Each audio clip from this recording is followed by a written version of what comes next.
Uh, Dear participants, ladies and gentlemen, my name is Alek Rachwald, scientist working in Forest Research Institute. Welcome to the Forest Research Institute. May I introduce first person, keynote speaker of this session, Vice Minister Mikołaj Dorożała from Ministry of Environment and Climate. Please, Mr. Minister.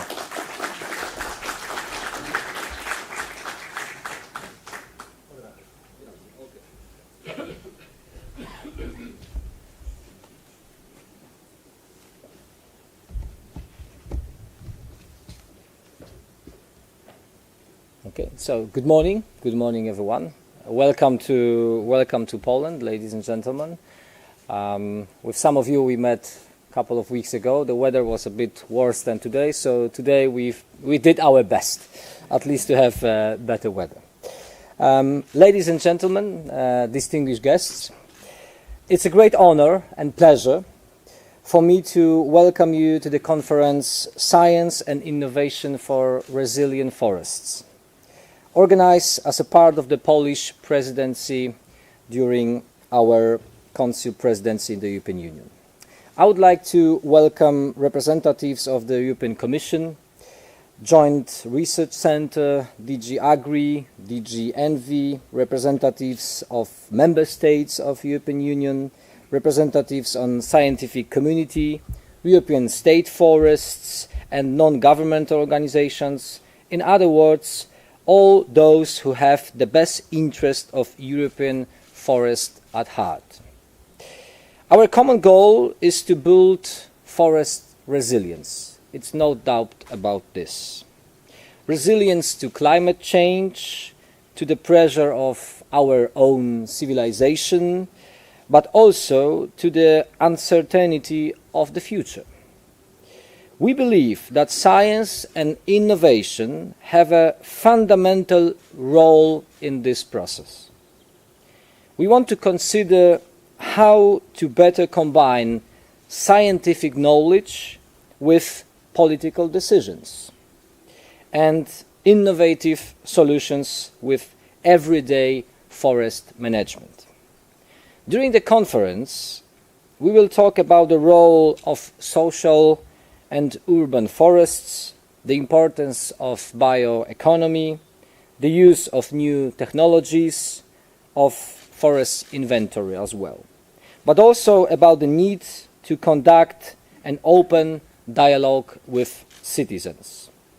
I believe that meetings like this today have the power to shape the directions of forest policy and practice not only it at the national level, but also at the European level, which is a very important point. I wish you an inspiring discussion and fruitful exchange of experiences today. Thank you very much.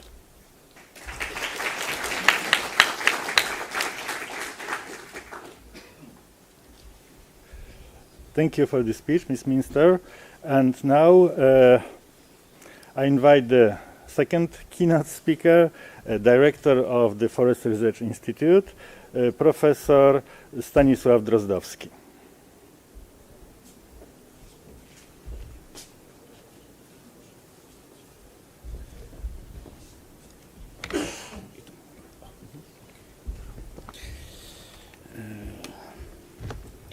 Good morning, ladies and gentlemen.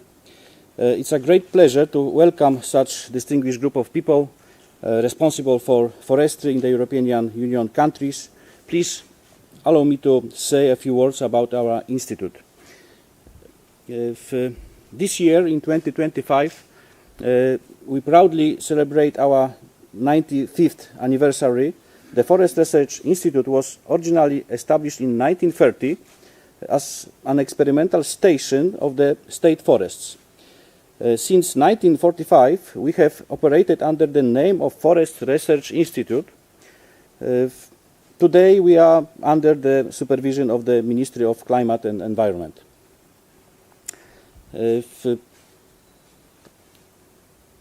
At the Forest Research Institute, we conduct scientific work to support forests and forest management. Our research focuses on the biology and ecology of forest ecosystems, forest site conditions and protection, and sustainable use of forest resources. We monitor and address risk to forest health, among other from climate changes, fires, pests, or human activity, and work on improving research methods. We also provide expertise and services for the Ministry of Climate and Environment and the State Forest Holding and other partners.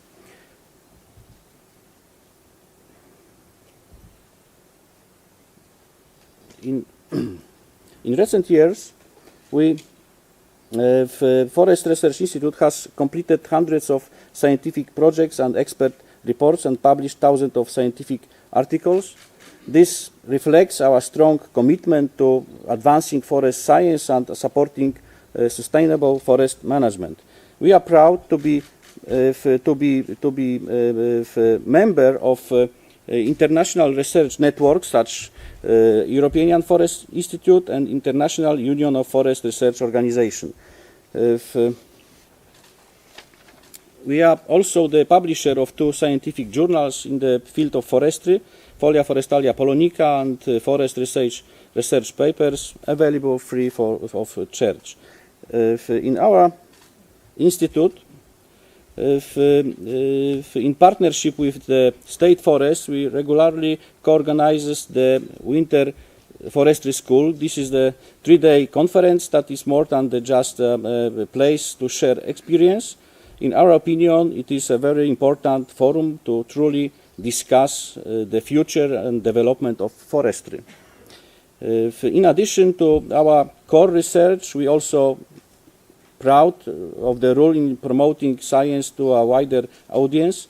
This is why we actively participate in the organization of the Science Festival and other important events such Foresters and Scientists Run for Health.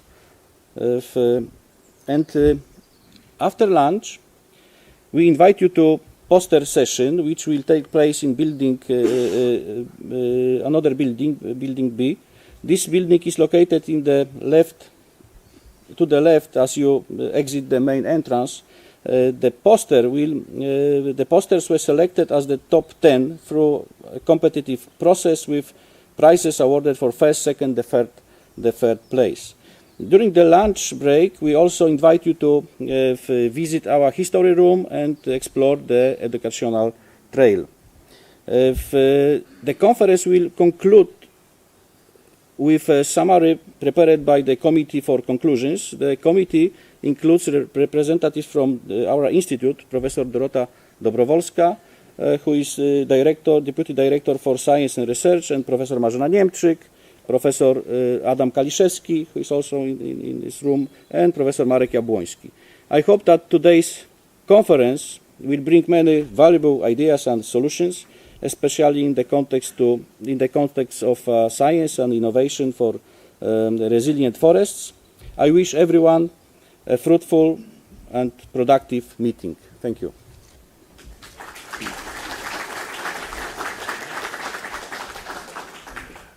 Thank you, Mr. Director.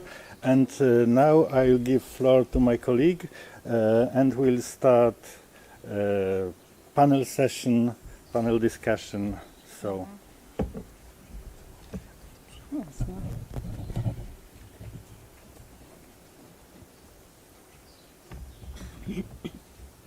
Good morning, everyone. Welcome to the Forest Research Institute. My name is Marzena Niemczyk, and together with Alek Rachwald, you already know Alek, we will be moderating today a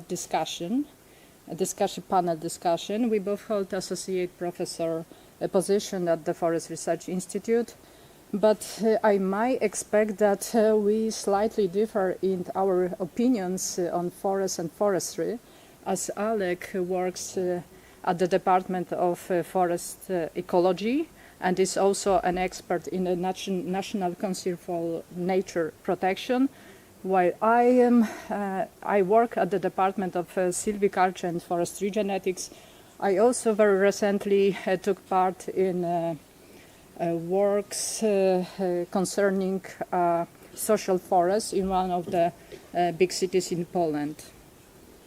As you probably noticed, our institute is located very close to Warsaw. Warsaw is the capital city and the biggest city in Poland, and we are surrounded by forests. Here we are surrounded by beautiful old Scots pine forest. Interestingly, this forest was planted in 19th century initially to stabilize stand dunes along the main Warsaw-Kraków route. Today this forest serves very different functions, is more and more often visited by Warsaw citizens, Warsaw residents and tourists alike, illustrating how our human needs or social expectations have evolved over time. In the 21st century, forestry is facing a profound transformation. It is increasingly shaped by social expectations, economic demands, and we also need to remember that our forests are also affected by climate change. One of the most significant challenges in forestry we face is how to reconcile the ecological and economic functions of forests with the public rising expectation to conservation. We all know that social and urban forests offer many benefits, from cleaner air and climate regulation to better mental health. But this multifunctionality also brings conflicting priorities. Urban communities often value forests for their aesthetics, for their beauty, which can sometimes clash with traditional forest management practices such as timber harvesting or silviculture treatments. At the same time, forest managers face with rising pressure to be more transparent, to protect biodiversity, and to involve the public more directly in the decision-making process in forestry. The concept of social forest managed for public good rather than for economic gain is becoming more and more common, but is not without challenges. And today we will be talking about these challenges in forestry, about social and urban forests versus public expectations. And we have 6 great panelists today. Now it's time to invite our panelists. Sorry, yes? One issue. Yeah? One question. Before you will introduce our panelists, I would like to give the floor to the representative of the European Commission. Before discussion. Right now. Yeah, absolutely. You're very welcome. Thank you very much. Good morning, dear colleagues, dear Deputy Minister Dorojata and dear Deputy Director Rostowski. I'm very honored to address this distinguished audience today on behalf of the European Commission and the Joint Research Center. In short, it's the JRC of the European Commission. And maybe let me upfront say a few words on the JRC, what our tasks and roles are. In one sentence, you can say that the JRC is the scientific arm of the European Commission. Our role is to provide science for policy, or you can say it in other words, to contribute to an evidence-based policy making of the Commission, a policy making based on informed decisions. And I'm very grateful, Deputy Minister, that you mentioned in your speech how important this is for the Polish government and I think for all governments, to apply this approach. And this is our role of the Joint Research Center. As JRC, we work closely with our partner DGs, and we have DG Environment, DG Klima, DG Agri today here. And we do that in different areas, and we follow different priorities. And I only mention as examples the priority of competitiveness, of the environment, of security, and resilience. Our networking efforts also extend to all EU member states, their research organizations, and their laboratories. And maybe it's quite an interesting figure for you that 82% of the publications of the Joint Research Center are co-authorized with scientists from more than 3,200 organizations in 134 countries. So we have a worldwide network. The Joint Research Center has 6 sites in 5 countries, in Belgium, in the Netherlands, in Italy, in Germany, and in Spain. We consist of around 2,800 staff, and we have an annual budget of approximately 380 million euros. But dear colleagues, so far the Joint Research Center. Let me now come to the topic and the subject of this conference. I think we will all agree that forests are essential for nature and climate, but also for the economy. So we have a triangle: climate, nature, and economy. Forests cover 39% of European land. They produce key ecosystem services that are vital for the well-being of our citizens. They also play a critical role in achieving the EU ambition to be the first climate-neutral continent by 2050. Indeed, forests are currently the main option for removing CO2 from the atmosphere. And I said that forests contribute significantly to our economy. The bioeconomy sectors provide substantial employment and added value. Let me just give you an example. The forestry, wood, and paper sectors account for 19.2% of the total bioeconomy. They provide 2.9 million jobs and 140 billion euros in added value to the 27 EU member states. And while forests are thus extremely important, they are unfortunately under threat. Science tells us that our forests are not doing well. The JRC's research has demonstrated that as human and climate pressures increase, the resilience of our forests at the same time declines. Only between 2015 and 2020, we lost 10 million hectares of forest land per year globally, and that mainly in the tropics. It's a figure, 10 million hectares of land. Let me say it differently. 10 million hectares of forests are equivalent to 26 football fields per minute. We lose globally 26 football fields of forests per minute. And against this background, the EU has stepped up action to reduce human pressures. The objective of the EU deforestation regulation is to protect the world's forests. But let's be clear, not only in Latin America, also in Europe, forests face unprecedented challenges due to climate change, and it is fair to say that we are losing control. The climate resilience of forests is declining due to droughts, pests, and windrows. This is in particular alarming, as without the forests' carbon sink, we will not be able to reach climate neutrality. Moreover, these threats to forests undermine the stability of the EU's timber and paper industry. So it's not only about climate change, it is also about our industry and our economy. Dear colleagues, to address these challenges, Europe needs policies to maintain our forests healthy, and we need robust and timely data and information. For this reason, the European Commission has proposed the new EU Forest Monitoring Framework.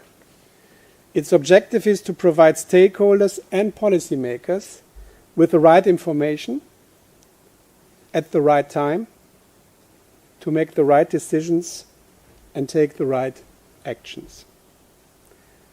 As Joint Research Center, we already support the member states and citizens. We provide tools like the European Forest Fire Information System, so-called EFIS, and we provide the EU Observatory on Deforestation, Forest Degradation and Associated Drivers. These initiatives offer free access to global maps, data sets and disturbance detection tools to explore the status of forests. But this is not enough, dear colleagues. We need to enable us to effectively preserve the critical role that forests play. We must adopt a strong, forward-thinking approach. We must adapt our way of working by making use of innovative and best available technologies like Earth observation. The JRC Forest Research pointed to the urgent need for adaptation of forests to the rapidly changing climate conditions through, for example, assisted forest migration. The challenge is to secure vital forests for the future generation of our citizens. Dear colleagues, to reach these objectives, there is one issue which is absolutely key, and this issue is cooperation. Cooperation and coordination are indispensable because the challenges our forests face are transboundary. We cannot solve this problem within one member state. We have a transboundary issue to tackle. And that is why the Forest Monitoring Law also foresees a strong cooperation between member states and the European Commission. We need to have better data available by increasing spatial consistency. And in this context, initiatives such as this conference are essential. You all here today, colleagues, you all here today play a key role in ensuring healthy and resilient EU forests, and that's why we in the Commission are very grateful to the presidency who have organized this conference.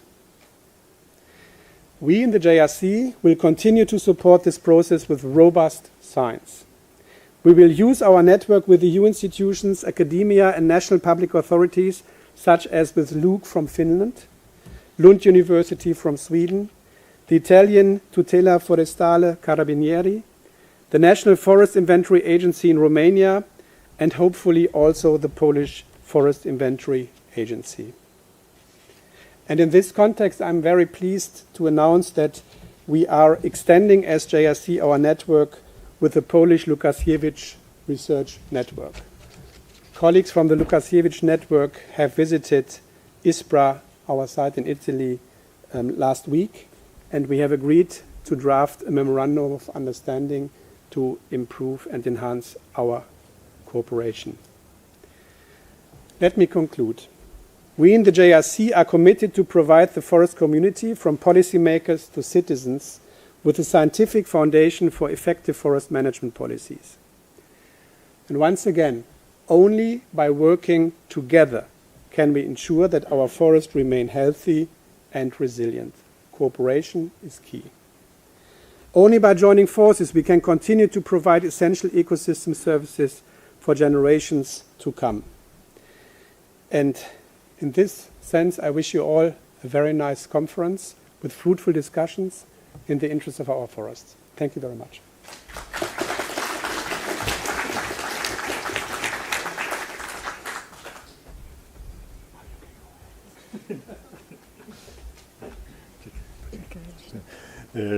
Thank you very much, Mr. Director, for this quite interesting and deep speech.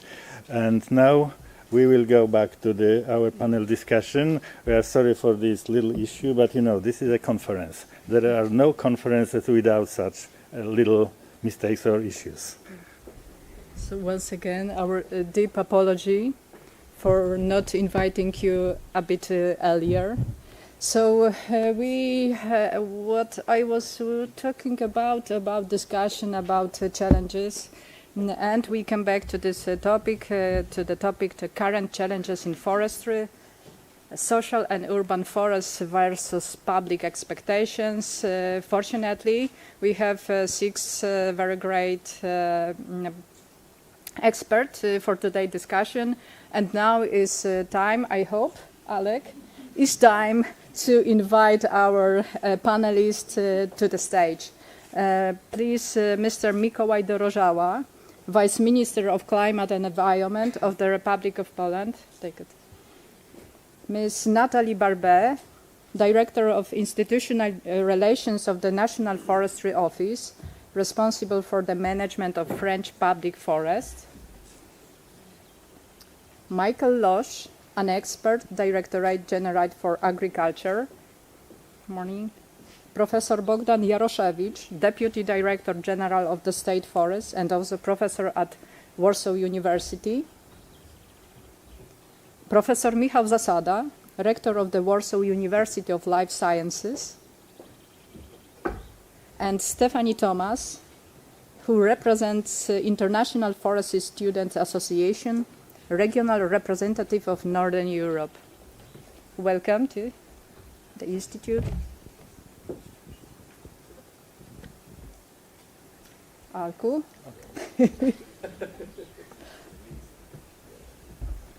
It's my turn. Yes. I have to read this and wear glasses. No glasses, no scientist. Well, so let me briefly outline how today's session will unfold. We'll begin by inviting each of our panelists to share a short opening statement, up to 3 minutes each, offering their initial perspectives on the topic. This will give us a sense of the diverse viewpoints and areas to expertise represented here today. Following that, we will move into a moderated discussion focused around two key themes. Each panelist will have up to 2 minutes to reflect on each theme, allowing us to hear a range of expert insights and experiences rather than direct responses to fixed questions. And finally, if will be enough time, we'll open the floor to the audience to comments and questions, so you will also have the opportunity to engage directly with our panelists and contribute to the discussion. So please, our panelists for mentioned opening statements. Who will be the first?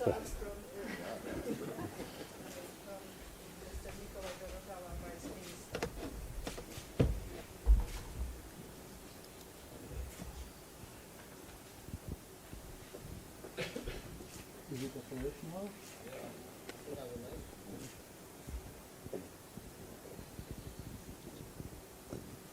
Maybe now? Okay, looks better.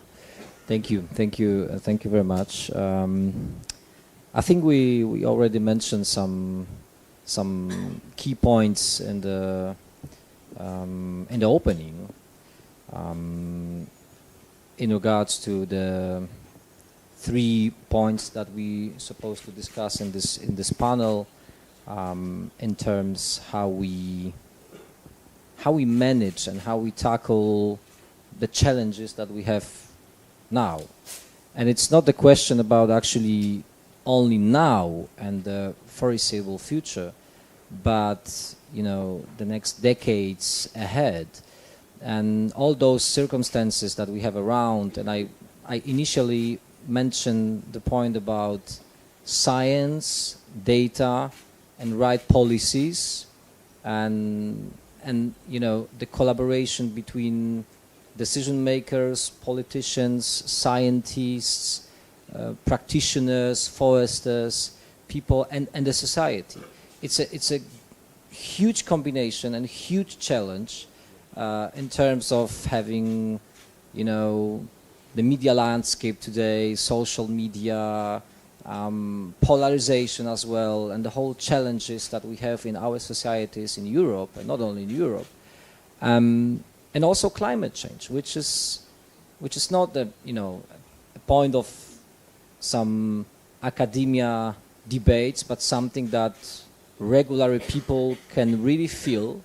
Maybe 10, 20 years ago, at least in Poland, it was a kind of discussion, maybe dedicated more for academia. But now, from the point of view of regular people, that are not scientists, but they're just living in the country. They are living in closer to the bigger cities. They are living in villages. They really can feel what climate change is. And this is a tangible thing right now. And I think from our perspective, of course, it's a huge challenge, but on the other hand, it's also something that people can better understand, and that's supposed to bring better policies. That's why, from my point of view, as one of the decision makers working in the ministry, what we need right now is proper information, proper data, and we have to back up, you know, we have to look for the data and things that actually the scientists are giving us. And in terms of this, you know, the kind of flow of informations that we have right now, we need to find a proper way to bring the right data and to back up our decisions on the data, on the scientific data that is actually crucial to take the decisions. And climate change and the cooperation and bioeconomy, and someone mentioned also, I think you also mentioned in the speech, the kind of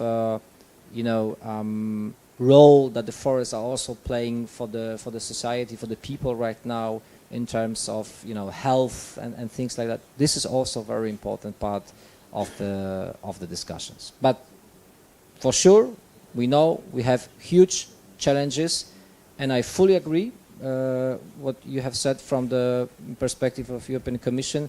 If we will not cooperate, this will be only harder to compete with the challenges that we have. Thank you. Thank you. Ms. Nathalie Barber, please. Good morning, everyone. On behalf of the French government and of the French State Public Forest, ONF, I would you to thank you for your invitation. Thank you very much. And as I'm not really a native English speaker, I will read. Me too. Maybe you noticed. I will have to read my notes mostly. I hope you excuse me for this. I'd like to start by recording some figures concerning the French forest. France has 25 million hectares of forest, 17 million hectares in mainland France, meaning Europe, and 8 million forests in French overseas territories, meaning French Guiana, for example. In mainland France, 75% of forest is privately owned, and so 25% is publicly owned. The acceleration of climate change is having a major impact on French forests, with visible effects on forest condition, dieback, and harvest levels. For public forests, the National Forest Inventory gives cause for concern. The annual biological production of trees is decreasing, with a drop of 6% between 2005-2012 and 2013 to 2020, 6%. Conifer dieback has been increasing since 2018, bark beetles on spruce and fir. A third of timber harvest comes from accidental product, compared with 5% before 2018. Third, 5%. And other species are vulnerable at 70-year horizon. Mortally increased by 67% for the past 20 years, and standing deadwood increased by 86%. The forest carbon sink has been divided by 2 in the last year. Forests are a lever of French public policies to adapt to and mitigate climate change. In France, we have a national forest renewal strategy to maintain the carbon stock and meet the carbon neutrality targets. We have also a national law strategy. And if time allows, I'm going to give a quick presentation of the National State Forest Office. We manage public forests, 1.5 million hectares of forests belonging to state, and almost 3 million hectares in forests belonging to local authorities. Each year, ONF sells just over 11 cubic meter, or 40% of the wood placed on the market for 25% of the French forest. The management of public forest is multifunctional, and therefore we try to keep for those three functions in all forests: production wood to supply industries, protect biodiversity, and welcome the public, because the public forests are open to the public in France. So thank you for giving an overview on French forests. It doesn't look very optimistic, but to be honest, the Polish forests have really similar problems, especially with climate change and decline of forest. Yes. Thank you. Maybe Michael Losch. Thank you, and good morning, ladies and gentlemen. And first of all, I would really like to congratulate the Polish EU presidency also for coming up with this conference in this context of science. And also it was, I think, very good that our Commission's highest representative is from the Joint Research Center from Science, because it's so important that we get the figures right for the right policy decisions. And it is true, I think, that in forest policies, and I'm coming from DG Agriculture, and for us forestry is also an important pillar in the CAP, in the Common Agricultural Policy. There's about 4.2 billion euros of interventions in the Common Agricultural Policy for afforestation, for compensation for Natura 2000, for the various areas. And we try to continue this. We try also there's also the statement in the forest strategy of the EU that the uptake of these measures should be incentivated, but it is our model also to respect here the flexibility for the member states. So member states are able to choose, to pick and choose from the Common Agricultural Policy whether they make the offered interventions or not. So we see quite a division. The majority of member states is taking money from the CAP, others not. So this is an important issue for us. From agriculture side, of course, we try to look at all three pillars of subsidiarity. There is also an economic and social perspective, and of course the environmental pillar. So it has been said, multifunctionality of the forest is key. We have to acknowledge it's not just for making business and wood. It has important ecosystem functions and social functions, and I think it's really what you put here also on the agenda for today. So that's acknowledged, multifunctionality.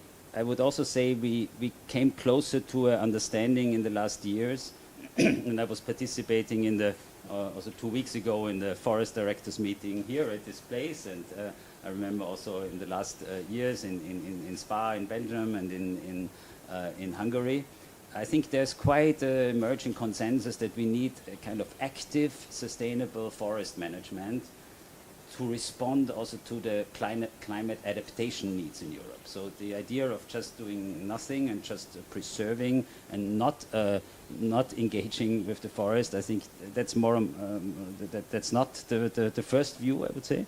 There is evidence and consensus, I think, that droughts, climate problems, windfalls, bark beetles, and the speed of the climate adaptation need is so fast that we need active intervention by making the forests more biodiverse, uneven aged, less large clear cuts and all that. I think so. There's a big synergy. What we would see. I think that's important to see, that there's a synergy between this biodiversity, between sustainable forest management, and also the economic output of the forest, the long-term sustainable economic output, and the environmental functions.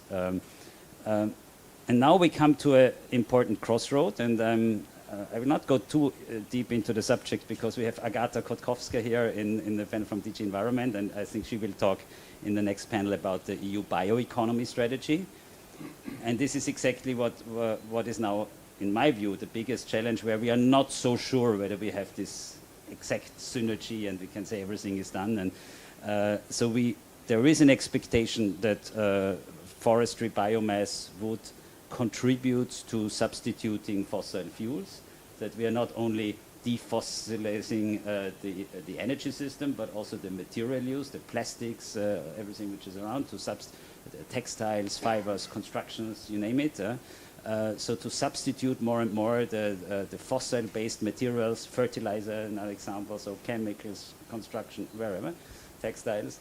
And there is a big chance from agricultural biomass, about I think 70% of the biomass is agriculture, and 30% is forestry biomass. So this is an important part, and this is a traditional part where biomass went into material production, still a lot also into energy, but already furniture and so on, paper, you name it. So there is expected incremental need for that biomass if we want to go down this route and use these chances, and I think there is no doubt about that.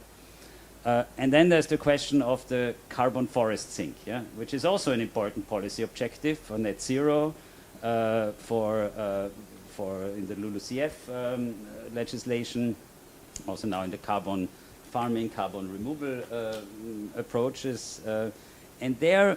And I looked at the figures, and I'm also figures which will come out formally. They are already estimates, formal figures of FAO, but there will be a super report coming out of Joint Research Center on biomass in a few weeks. So in this context, I checked these figures. So harvest in the EU, wood harvest 2023. So it's always important also.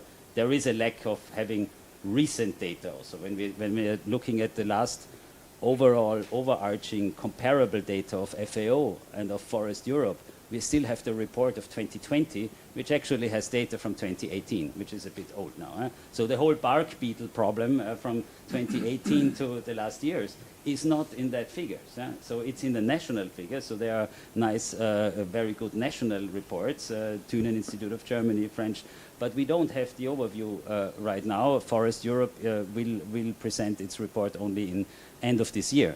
So I'm very glad that JRC is engaging in that. And here, for example, we have the figure of 480 million cubic meter harvest in the EU 27 in 2023. So what does that mean? And I find that, first of all, it's 6% less than the year before. So it's about the same level as 2017. So there was an increase in harvesting between 2018 and 22, but now again a slight decrease. So we have to see what do we do with that data? How do we interpret that? And it represents about 1% of the standing stock. This is quite a good sign. So this close to 500 million cubic meter, it's about 1%, so which means 100-year-old, so it doesn't seem too much. And if you break it down, and I think that's interesting, per capita per annum, it's about 1.3 cubic meter per person. So for every citizen in Europe, every year, a cubic of 1.3 cubic meter. And this compares to a net increment, so the net growth of the European forest is 2.04 cubic meter. So that's also a good relation. So we have per person per year. Yes, but I think that is also important to calculate for hectares per citizen. I just took it to make it imagine. I think for people to imagine, meters. you have a cube, cubic meter cube. Because we are talking about social and urban forests. No, just let me just So to make this this. is And we have the carbon sink, which is minus 0.75 tons CO2 per capita per annum again. So you will see. So these are just you see the and the scenarios which are now made basically tell us that we have to increase a bit the harvesting. There will be, so the question is, it's not everywhere the same. Every forest is different. There are forests which are a bit overaged. There are not forests which are not at all overaged. Forests in trouble. So there's a big portion of subsidiarity in this debate. I think that's also something we have to recognize. And our approach is also to support here Forest Europe as a forum where forest ministries are working together, not only within the European Union, but also with other members of the European continent, of Switzerland, UK, Western Balkan, Ukraine, to establish here also common principles of sustainable forest management and to develop that concept further, because I think this is really important to get to develop together in Europe and also beyond the borders of the European Union, a common understanding of what is sustainable, what can be harvested, and to get the data right in time for the right decisions. Thank you very much. Maybe next, Professor Bogdan Jaroszewicz. Good morning. I'd like to concentrate on social and urban forests. And public expectations as the main title of this meeting is. But first, I'd like to give you a very short characteristic of Polish forests. I mean, Poland is covered in about 30% by forests, and 80% of forests are managed by state forests. They are state-owned, opposite to France. And that increases public expectations, because people don't have to deal with thousands of owners. They have one large owner, and all of the expectations are directed to us. I may say that in our discussions, private forest doesn't exist. All of the expectations are directed to state forest. And we are now seeing the very large increase in those public expectations, which in my opinion is on one side effect of the fact that we are in EU and that during the last 2 decades our economy improved. We have better road infrastructure, more cars, we have much higher salaries, we have more free time, which we'd like to spend in a nice environment, of course, and infrastructure allows us to visit forests more often, so the expectations are high. On the other hand, this economy drives people to move from villages to cities. Polish citizens were always interested in forests. However, now, because they moved to the cities, their need for the contact with nature is much higher. But when we come to these public expectations, then there is a big problem how to define them. Because when we look, for example, in the media, we will see expectations on one side from the jogging paths, paved roads for bicycles and so on, up to the strict reserves and, nature sanctuaries. So it's a very difficult question how to bring these visions together. And on social media, very often we find a very simple solution. People write, forests near cities will be fine if we remove chainsaws and foresters. But this is really true. I mean, many of those forests are pine monocultures planted on ex-agricultural land. they need conversion if they are going to be resilient in the context of the climate change. Who will do this conversion if not foresters? Who will take care about the safety of the visitors? According to Polish law, the manager of the forest is responsible for public safety in the forest. Who will do it if not the foresters? Who will build and maintain recreational and touristic infrastructure? And who will deal with the conflicting,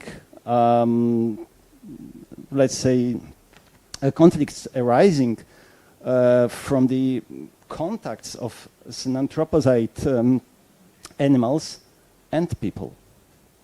So there are many expectations which, well, we have to deal with, but I think foresters are needed. There's just a topic worth of discussing how our role will evolve to meet these expectations. Thank you. Thank you very much. Professor Zasada, please. Thank you very much. It's very challenging to fit in 3 minutes the opening statement plus already the beginning of the discussion because... But nobody meet the criteria, so...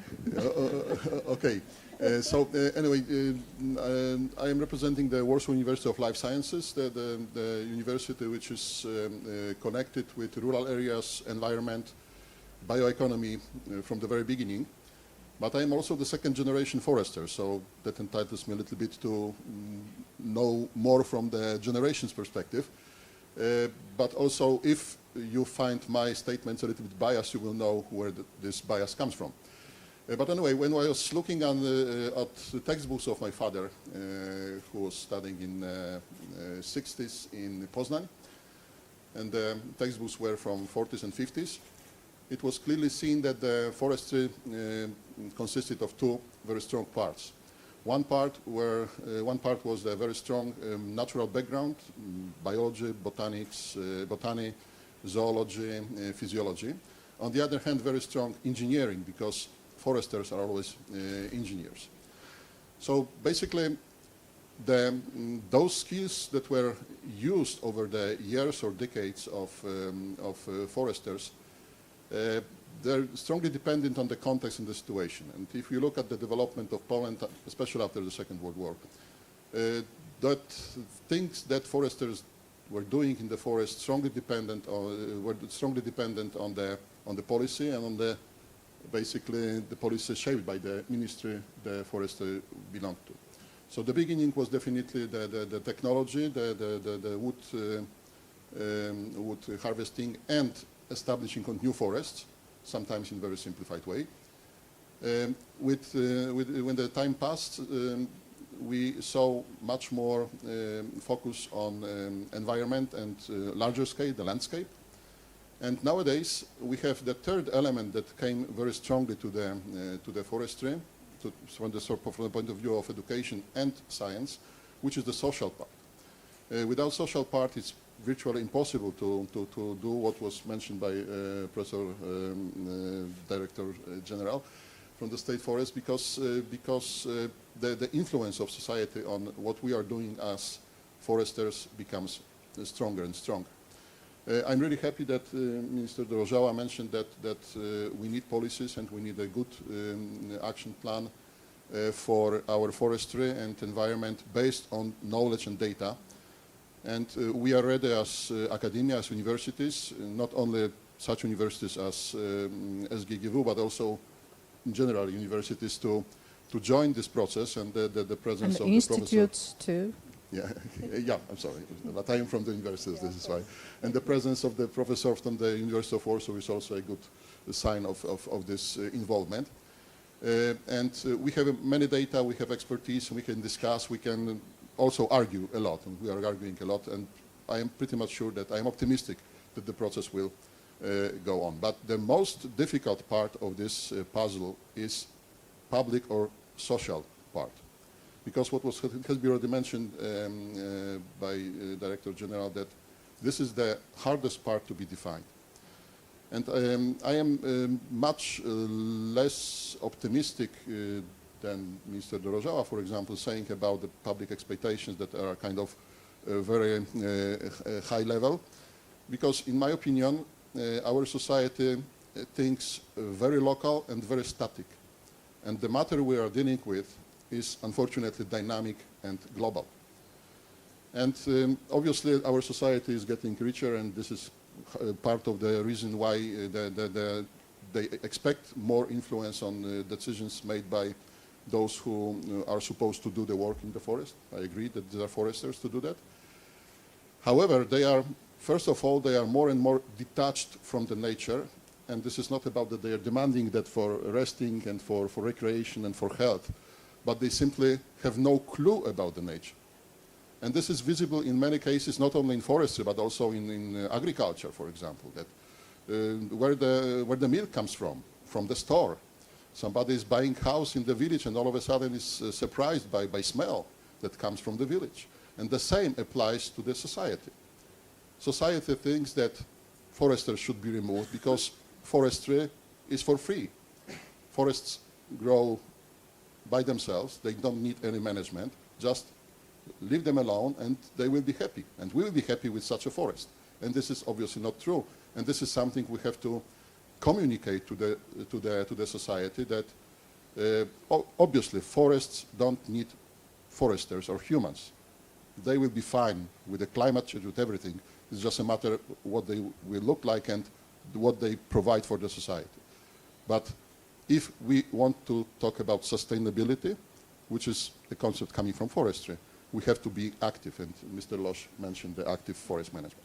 And the last statement about this locality of thinking. We are in the process of the presidential election, and half of our society thinks that there is no climate change. The statement that the planet is on fire is used as something to offend somebody.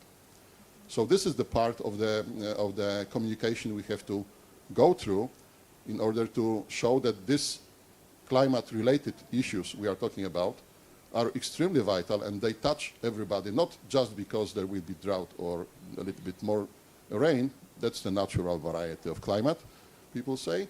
But this is the result of the climate change we have to deal with. And the last statement of this locality is that everybody is looking at these nice old trees outside, and they claim that they were here forever. They were not. They were planted or taken care of for decades. People think that if we ban on harvesting in Poland or in Europe, everything will be fine and the climate will be improving. No, it was already mentioned that 10 million hectares of forests are lost every year, but not in Europe, but in other places. So we are thinking from the point of view of Warsaw, Poland, Europe, Brussels, big cities, and we are looking at forests that were forever and they were nice forever. No, they were not. But we are not looking at the global perspective, and this is also something we have to communicate. Thank you very much. I totally agree with you, and I must say that we have a lot of work to do as a scientist. It's our responsibility too. And now time for Stephanie Thomas. Yes, hello, and thank you for the kind introduction. Since this is my first conference, I will also stick to notes. First, I would like to extend my sincere gratitude to the Ministry of Climate and the Environment and the Presidency Council for the opportunity to be a part of this important conference and to speak in front of such a distinguished audience here today. I'm not here only to share some perspectives from my home country, Germany, which has also 30% of forest covers, almost 50% of private forest owners, and has also experienced a lot of devastating losses through bark beetles, but also to represent a broader and also very vital voice, that of forestry youth. In my role within the International Forestry Students Association, or IFSA, I've had the unique privilege of engaging with young forestry professionals from all over Europe. This experience has allowed me to gain insight into diverse visions for the future of our forests, and equally important, has deepened my appreciation for cooperation and diverse insights. And despite our differences in perspectives, our shared interests unites us in our commitment to the flourishing of the forest ecosystems that we have decided to dedicate our professional lives to see them be a key player in tackling the issues we face today and not to be a victim of them. Forestry is a discipline that combines many different aspects, social and economic, and that is also part of what makes it so interesting, of course.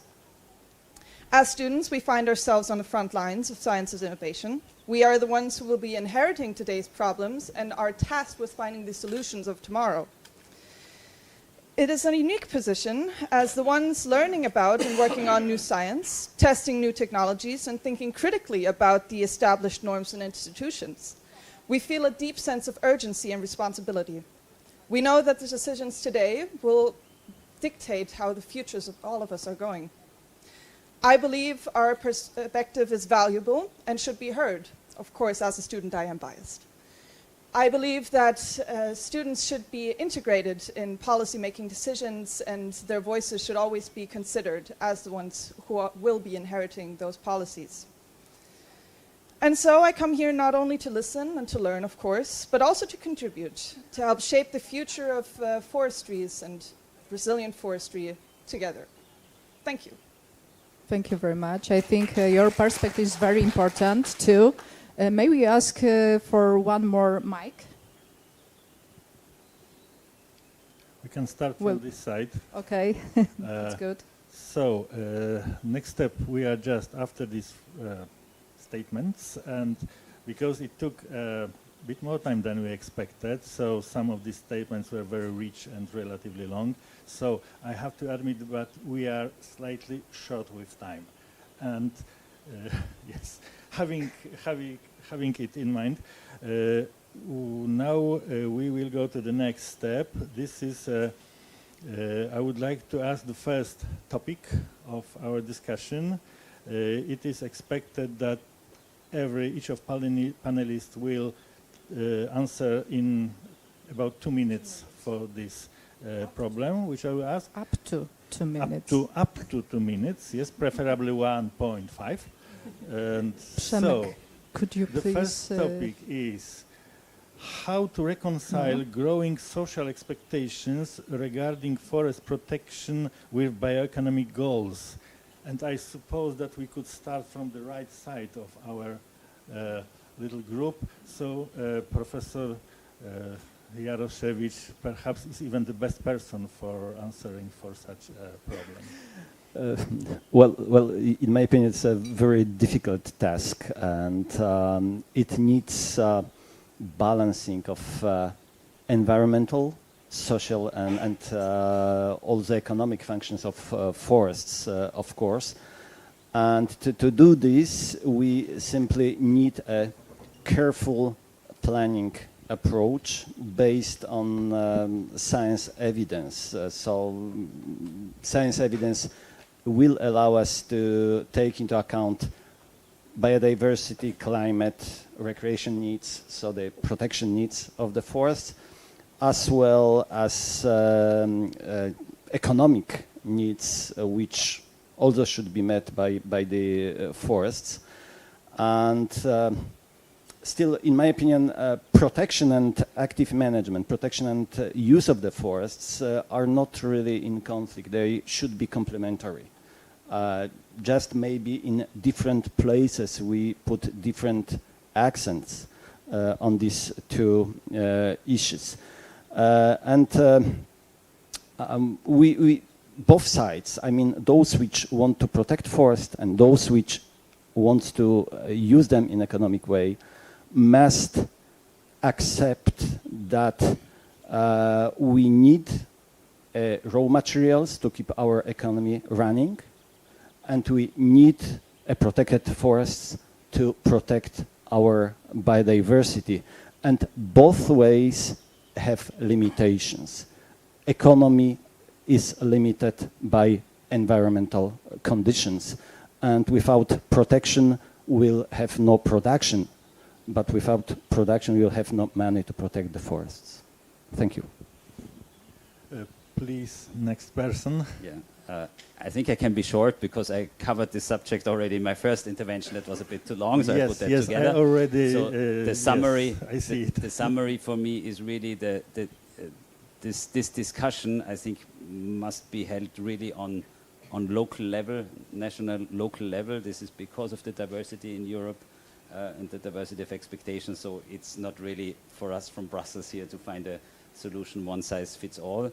But I think the general challenge between bioeconomy and carbon targets, I think that's something which we will address also in the upcoming EU bioeconomy strategy, hopefully. We will try to. That's all from my side. Please, next person. Thank you. I was quite short at the beginning, so I will try to keep the time again. It was actually what Professor said about that we are arguing. Of course, it's good because, you know, if you are a scientist, if you are a student, if you are a politician, that's the best example, you have to argue. I mean, this is what our society is based. We have to argue, we have to find, you know, some solutions to find a common ground at the end, of course. But the thing that I would like to mention is, and I hope like discussions like this today can be a proof or can show a path how to do it. We should end this kind of discussions that we put protection versus economy. It should not be contradictions. I mean, I know, and all people here knows exactly, you know, how important and how difficult it is. But to put it in a nutshell, if we will not find right solutions to find a common ground and not, you know, not to put the protection versus economy, but, you know, trying to find solutions, examples, plans, strategies that they will fit together. This is probably one of the biggest challenges that we have right now. And we have an idea of, because to be very honest, we are discussing things, but, you know, we don't have a strategy in Poland. We don't have a strategy. There was a huge discussion before 2015, and there was actually a huge lot of work that were made for almost 2 years. And what happened that, you know, the government changed, and the whole discussion, the whole strategy, 2 years of work was actually, you know, put on some shelf. So this is a huge change. That's why I mentioned about polarization. I mentioned about social media. Some of my colleagues also mentioned that we really need a kind of continuity. It's not possible for one government. It's not possible in one term of the government, even if it's 4 years, 5 years, 6 years. It's not possible to make a proper strategy. It must have this continuity. It must be done for like decade, 2 decades, couple of decades, and we know it. So that's why we would like to launch the National Forest Strategy this year. It will contain the idea of collecting, you know, all those partners that's supposed to be in this process. And of course it will take time. We don't know yet. We have this plan like, you know, close to 2 years. It's probably something that must be, you know, very tight. It's not easy to discuss the whole idea in just that kind of short time. But we need it. And to, you know, to be honest, like if we don't need a strategy, how we can make a tactics? Like to make a proper tactic, we need to have a strategy, and strategy is the answer. What we're supposed to do in the next decades, right? So we have the plan, and I'm really using the opportunity of this panel today and of this meeting, because if we are sitting together, we're discussing, and we have the same goal. I mean, we want to protect the forests. We are looking for solutions. We are absolutely aware, all of us, what the challenges we have right now in terms of climate, in terms of social challenges, etc. It's just a matter of what kind of strategy we will take, what kind of roads we will take. We have some differences. everyone knows that even in the European Union, like in some states we have the forestry sector in the Ministry of Agriculture, in some states we have the forestry in the Ministry of Environment. You know, and that's obvious. There are some differences. So that's natural. You know, but we have to talk. We have to cooperate, and we have to really back our all solutions and ideas and plans with science. That's the most important thing. And I'm really happy that I heard this very firmly today, that we all agree on it. And actually, at the end, I would like to say that, you know, well-designed bioeconomy does not compete with forest protection. And that's the main point that I have actually in my mind today. Thank you. Yes, Dr. Barbe, if you like. So, for us, reconciling society's expectation with the objectives of the ecological transition of the bioeconomy means, first of all, explaining the issues in order to make them easier to understand and to show that the solutions are complex. And for example, in France, in public forests, we are developing the concept of the mosaic forest in attempt to increase resilience, diversification of species in the same plot, diversity of age classes, irregular stands, silviculture areas and set-aside areas, plots with species that are adapted to the future climate change, assisted migration, plot with aging trees that host biodiversity, and allow for natural regulation of biotic attacks. In state forest, we have a responsibility to set an example and test innovative practices. We are trying to explain to civil society and NGOs that forestry can help nature to adapt to very fast increasing climate change. Assisted migration of more southerly species in the north of the France. The aim for us is to maintain a forest cover whatever the species put in place and their rotation period, in order to avoid a non-forest stage, which will certainly complicate the adaptation of the species in place. We estimate that 50% of French forests will change drastically in species and structure, regular versus irregular stands, by the end of the century. So, landscapes are going to change, and we need to explain this and try to project our increasingly human society into the forest of tomorrow, which will be different from the forest of today. It's a major key point.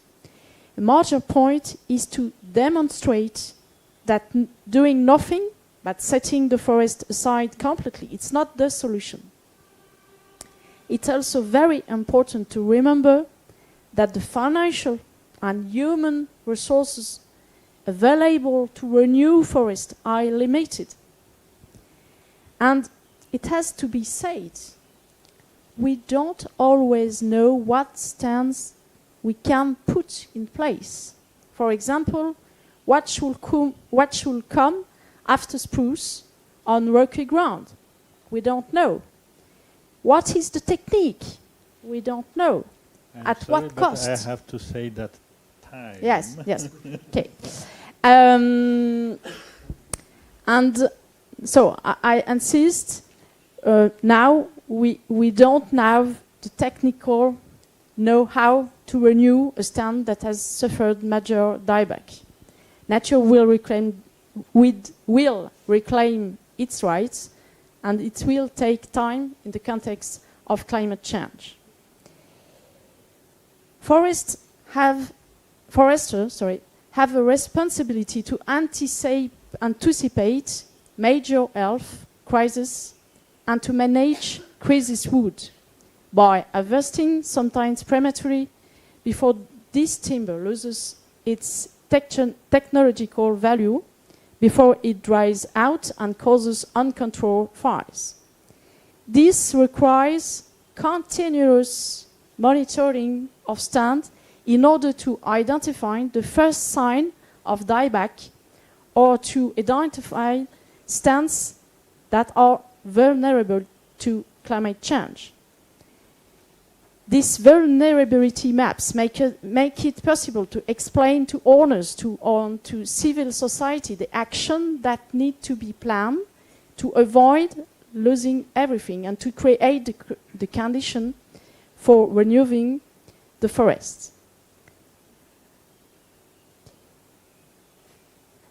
The forest manager and the state must explain the acts of management.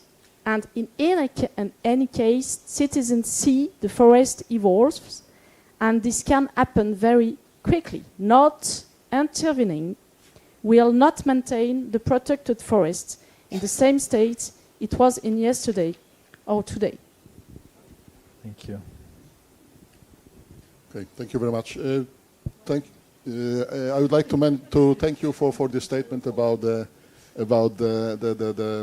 strategy. We do need a strategy, not only for the forest, but also for other places in our country. As a Conference of Rectors, we also work together with the Ministry on the strategy on higher education, for example, because we don't know who we should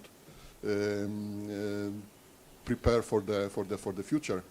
What are the future skills? And I do hope that the Commission position that European university associations should serve to this future skills, serve these future skills is on the right track. So I'm really in favor, and I do believe that this is something we do need.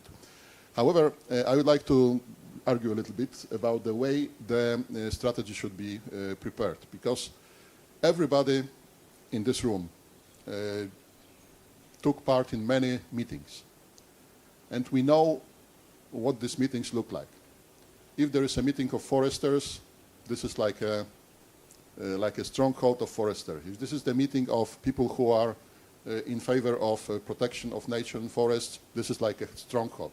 If these two groups are meeting, this is like a fight, and there is no conclusion. And I took part in such discussions since I was a student, so I know what I'm talking about. However, if we look at numbers, those who are really in favor of, let's say, forest protection, whatever it's understood, and those who are in forestry, this is less than 100,000 people in the country. If we are talking about the country, Poland, 38 million people. So 37,900,000 people are beyond these two groups. And we are talking about social and urban forests. These societies don't care about forest management, and they don't care about the nature protection. Very simple example. My university is located in a very nice place, and on the edge of our university property we have the strict nature reserve under protection. But there is no force that can stop people from getting into this strict reserve. You can put the fence, you can put guards, doesn't matter. It's simply such big pressure on that they don't care about nature protection. And they don't care about the management. If they see somebody with the axe or chainsaw, they will kill them, for sure. We just opened a part of this reserve to the public with a very good cooperation with the Regional Directorate of Nature Protection, whatever. I don't know exact name in English. And this is the place with a small pond with a nice species of birds. Old forest, sort of. And the first question I get from somebody who was going to see it, may I go with a dog? No, you can't, because this is the nature reserve, and these are animals living there, including very rare species that will be completely extended from this point. So we need inclusion of this 37,900,000 people into the preparation of the strategy. All right, how to reconcile growing social expectations regarding forest protection with bioeconomy goals. It's a very big question to fit into 2 minutes, but I will try. So, because forests in Europe have numerous functions to fulfill, including bioeconomy objectives, conservation and social expectations, especially in such populated countries like the one I'm from, Germany, with, I think it's 81 million people now. So there is immense public pressure, and so it is essential to understand our goals and how to implement them. What those goals are, that is up to us. But I think it's also good to consider that we cannot outsource bioeconomy problems to other countries in the EU or even outside of it, like wood import. Nature conservation and bioeconomy goals can be segregated or integrated, or even a strategy of both. We need to understand which strategy is best, considering the different societal and policy drivers in the different countries, as well as what is best for the ecosystems. We also need to fundamentally understand how European forests will respond to increased management and harvesting, how different nature conservation approaches are best, and maybe even in combination with one another. The way that we use our forests will have to change. In order to implement all of our goals and what is necessary for the future, the way we use and manage our forests will have to change. How that looks like is up to us. But I think if we pull together and work together and have strategies in place and enough knowledge, I think we can find a future in where our forests are resilient, strong, and still serve all of our needs. But we need to work together, cooperation. Yes, thank you. Thank you very much. Dear panelists, the one topic is still left, and what I can say,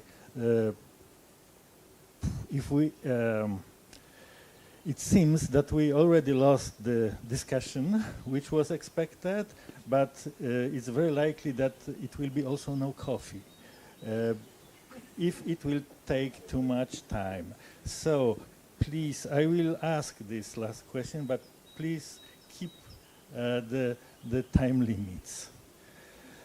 The topic is how to ensure the persistence of social and urban forests in the era of climate change. I suppose that since the microphone is here, we will start from this side. All right. So first, I think that public education, such as education for sustainable development, and integration, such as bringing forests back into cities and into classrooms, is a crucial part in facilitating interest and awareness by the general public. The general public has a very, very large power in how policies are made and how perception is, of course. And so it is a crucial resource in ensuring that urban and social forests especially are maintained and that they are still beautiful and resilient in the near future. But I'm going to get critical for a second. I think we also need to recognize that forests, while they are part of the solution for climate change, are not the perfect and only answer. I wish it was, they are not. If we don't address the causes of climate change, including deforestation, habitat loss, and all of the other stuff, we have little hope for the long-term future of our forests. We might as well not be sitting in this room. We also need solutions that are long-lasting and that we are working together on a solution instead of relying on other countries to fulfill our bioeconomy goals. We also need to understand the different needs of the different countries in the EU and what they can contribute, what the other countries can contribute, and what their limits are. Thank you. Thank you very much. Professor? I'm not the one who is going to prevent you from having coffee, so I will combine the response to this question with the statements that have been already said here. So first of all, I guess that in this strategy the climate change issues will be the center part, so this is something we can agree. The way to assure this resilience, sustainability of this forest is to educate society on one hand, that they understand what we have to do in order to provide the best services to the society, and this is going to be provided by those who are well prepared for this. So let's say that the foresters, as Professor Jaroszewicz mentioned, that are educated in a way that includes the social needs. So education, societal needs, and climate change together in the strategy. Thank you. Dr. Barbet. Thank you. So, the question deals with urban and the social forests. And while the urban forest is geographically defined next to a town, the concept of social forest does not seem to be consistent with the multifunctional management that I mentioned. We believe that we need to inform and to explain to the public factual elements of climate change, consequences of climate change, and I have to point that concerning forest renewal strategy in France, I'd really like to put out that in France since 2020, the state has been financing the renewal of damaged stand and the adaptation of vulnerable forests in advance, and this type of public funding was absent in France for 25 years. And however, it's important to say that forest renewal remains very gradual. The objective in France is to renew a total of 50,000 hectares per year, public and private forests combined. This will not change the landscape of the 17 million hectares of forests in France. As managers of public forests, and here I'm back to the science and innovation aspect of the day, we are in the process of writing a new page in France forestry by developing innovative technologies, remote sensing with LiDAR and new data, and satellite image that enable us to continuously monitor tree growth and detect the first sign to decline, which saves us time when it comes to anticipating and managing sanitary crises. With climate change, it's no longer appropriate to apply management document as we have done until now over 20-year period. And yet, forest owners and the forest industry need visibility on the volume of timber that will be harvested over time and the investments that will be required. This document allowing for flexible management of French forest has yet to be devised, and we are now at that stage. Finally, I want to say that in urban and peri-urban forest, population density is such that forest management action are scrutinized. In order to help people understand forest management measures that we will implement, ONF sets up forest forum for discussion with forest residents or users, most often with the mayor who leads the discussion. The forest manager explain what he plans to do. People express their fears or request for improvement, and the mayor tries to build a compromise by highlighting the time frame, short and long risk of the decision made. Not making any decision is a choice, but with big consequences. Thank you. Please, Mr. Minister. Thank you. Thank you very much. Yeah, I'm that kind of person that always sees the glass half full. And of course we have challenges. And of course we still have many people in this world that actually believes that the earth is flat. And I'm quite serious about this. And we have seen this during not so far away elections in one of the biggest countries in this world.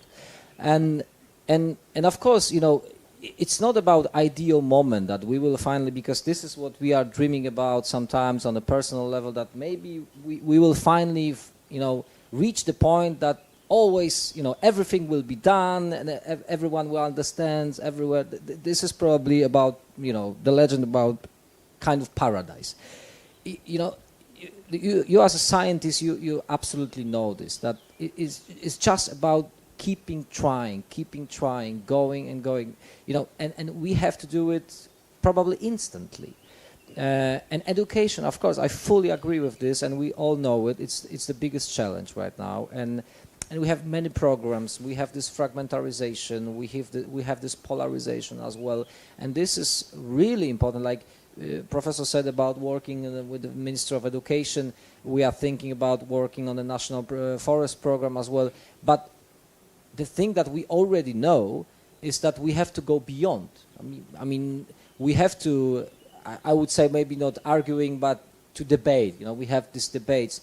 Like, for example, I remember Professor Jaroszewicz, who was one of these persons that was actually a symbol of fighting for Białowieża forest, right? And he's a forester. He's an academician. He's working in the State Forest Company right now, and that might be one of examples that we can really work together, and there is no other choice. I mean, it's not the right time if we would like to go in any. It might be about forestry. It might be about any other cases that we have the challenges right now with the societies. We can close and just to trying to find solutions in one of the groups in the society. It doesn't matter how big the group would be. You have to go beyond. But of course, data science is the most important thing. And this is probably about democracy, and I see this as one of these challenges that actually democracy is facing right now, for example, in Europe, but not only. That is simply harder. It's simply harder to find a common ground. It's simply harder. It takes longer time to find solutions together if you would like to debate, if you would like to be inclusive. But what other choice do we have? What other choice do we have? So if you really, find a proper cooperation between academia, politicians, we sit together and we define the goal that we have. And I'm pretty sure we have the same goal. It's just what I said a couple of minutes before. It's just the matter of finding the right tactics, but to find the right tactics, we have to have the right strategy. And I'm really, I really think that this is something that, we don't have a decade to work on it. We have to find the work immediately. But we have to do the best possible job that needs to be done to find the best possible strategy that will suit these many aspects of the discussion that we had today. And of course, it will be a big challenge. But what other choice we have? We don't have any other choice. And we simply have to do it. This is a kind of responsibility that we have, not only for us, but for the next generations. Thank you. Thank you very much. Please. Wow, this was floor is yours. Closely to final words. It's very. What could I add? To say, no. Let me.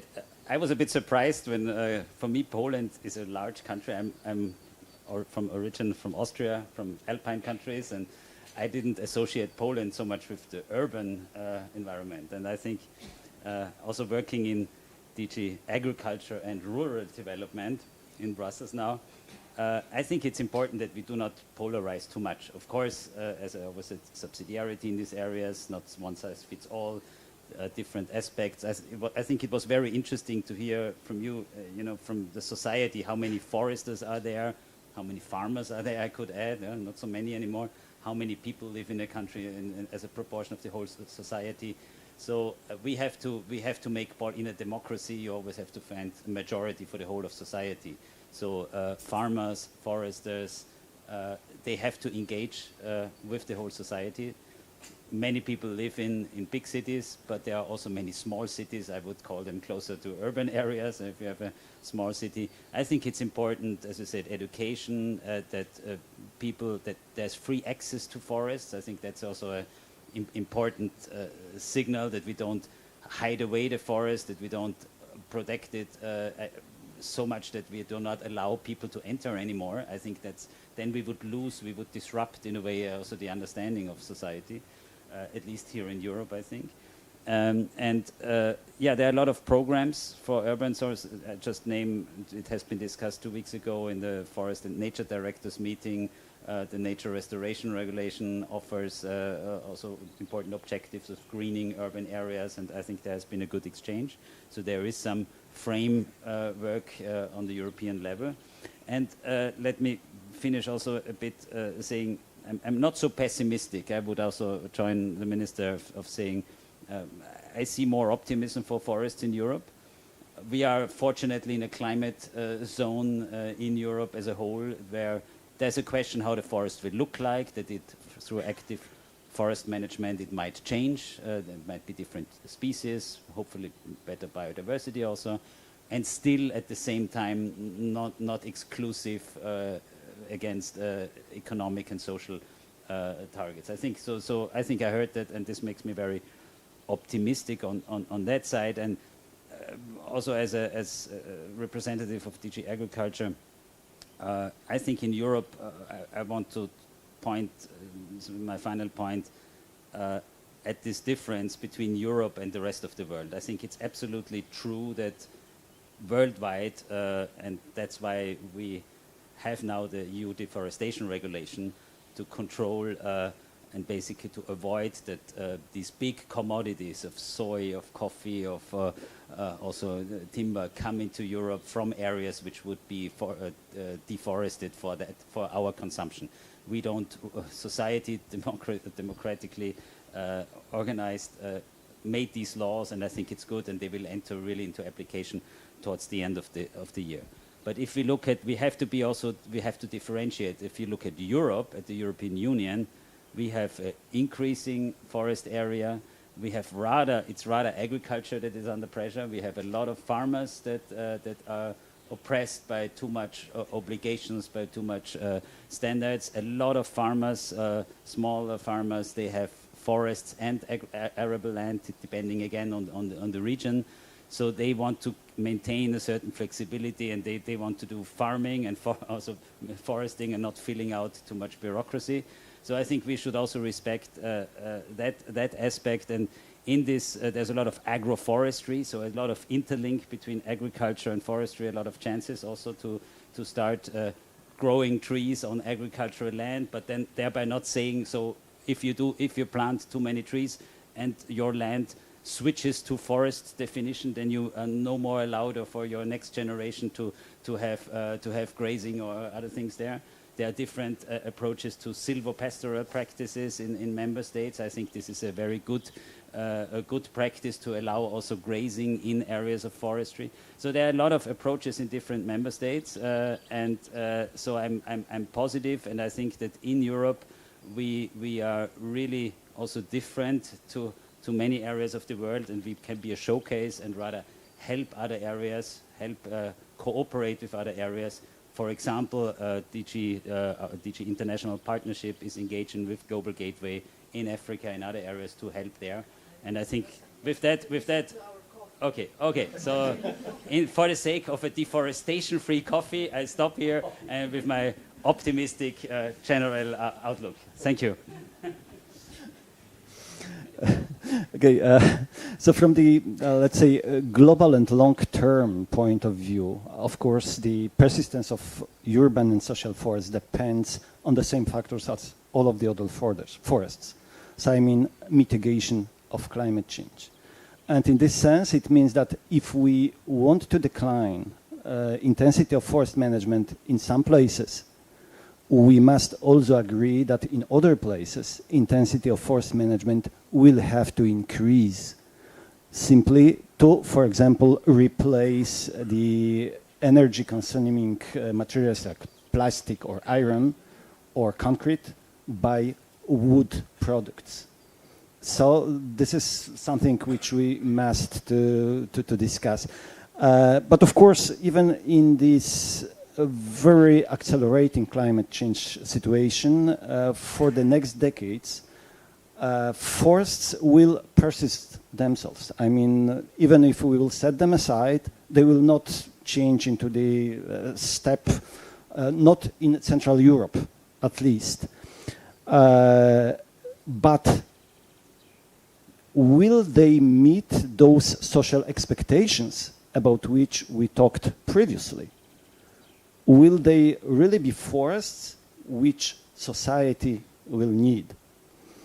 So from this point of view, and from point of view of the forest management, first of all, locally, we need to monitor forests to know what's their state and what are the trends, how they develop, to react correctly. And the reaction can be very, let's say, diverse, from slightly modified but regular forest management, through the conversion of monocultures into the mixed forests, through the simply assisting of natural processes. And of course, there is also place for setting of some such places aside, but everything must be balanced to keep the forest persistent. Thank you. Thank you very much. I have to say that it's my duty to announce that according to my previous statement, the questions from audience will be possible only if we'll have enough time for this. I'm very sorry to say that we don't. So I think it's time to say thank you to the panelists, and it's option to revenge. You can ask them as many questions as you like during the coffee break. I would like to add some words to conclude. I must say that over 30 years ago, it was first scientific publication about adaptation of forest to climate change, about the needs to adapt forest to climate change. And also, I wanted to express that we don't have much time, not only for coffee, but also because a conversation or converse monocultures is a long way. It's about 30, 40 years. So we need to take action now, and we need to have strategy. Thank you very much for our panelists. Thank you. And the coffee break, we have time until the 20 to 12. It's about 20 minutes.